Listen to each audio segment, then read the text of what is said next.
Jusqu'au 22 octobre, l'espace Méliès de Lure vit au rythme de la pop culture.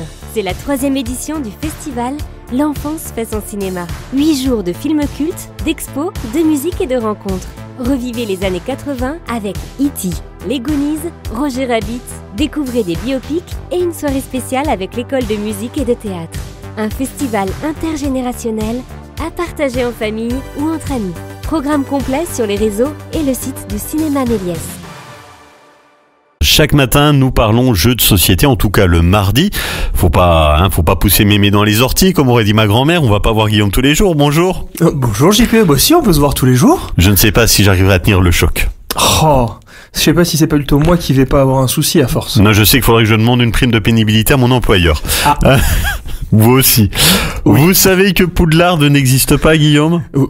Non, ça existe. Il faudra qu'on se parle. Non, je vous en parle ce matin parce que vous nous emmenez dans un univers magique avec des feux follets, des mages et des sorcières. Vous n'êtes qu'un moldu, vous ne pouvez pas comprendre. Voilà. Merci, oui. Voilà. En revanche, je parle bien du jeu La Colline aux Feux Follets, un jeu de société coopérative dans lequel les joueurs vont descendre la colline avec des apprentis pour rejoindre un mage, avant que des méchantes sorcières ne l'atteignent.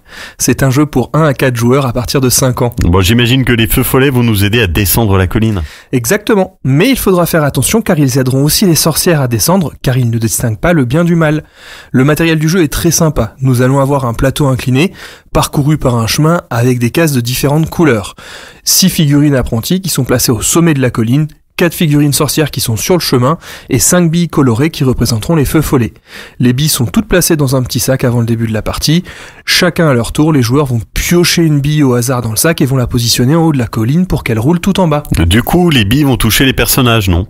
Et c'est là tout le principe. À chaque fois que la bille touche un personnage, on avance celui-ci sur la prochaine case de la couleur de la bille, disponible sur le chemin. C'est pour ça que les feux follets peuvent faire avancer les sorcières comme les apprentis. Si les joueurs arrivent à faire descendre 4 apprentis avant 3 sorcières, ils gagnent la partie. Et si une bille touche un personnage et qu'on le déplace assez vite pour qu'elle le retouche, on le déplace à nouveau ? Oui, il est possible qu'une bille déplace plusieurs fois un même personnage sur un même tour. C'est un jeu vraiment simple à expliquer et à mettre en place. Il est original, le matériel est de bonne qualité, et dès que les plus jeunes le maîtrisent bien, il est même possible de passer en mode challenge pour augmenter la difficulté. Et comme il est coopératif, la frustration de perdre est moins grande. J'aime beaucoup ce jeu. Oui, pour les enfants, ça peut être pas mal. C'est La Colline aux Feux Follets. J'ai pas retrouvé, je ne l'ai pas. Moi, quand on me parle de colline, ça me fait penser à Hugo Frey. Ah. Elle descend, non, c'est la montagne. Non, Aucun ça, c'est rapport. la montagne, c'est pas la même. Ah non. Non, c'est que la colline. Non, c'est pas la montagne est belle. Non, c'est pas la même. Vraiment, c'était descendre la montagne.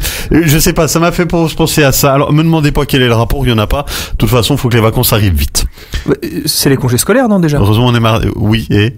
Ah oui, non, vous êtes pas en vacances. Ah, mince. Oui, c'est cela. Bon, mardi, Guillaume. Non, pas mardi prochain, vous êtes pas là. Mardi, c'est vacances. Ah, mardi prochain, c'est vacances. Oui, pour vous aussi. Heureux de l'apprendre. Heureux d'apprendre.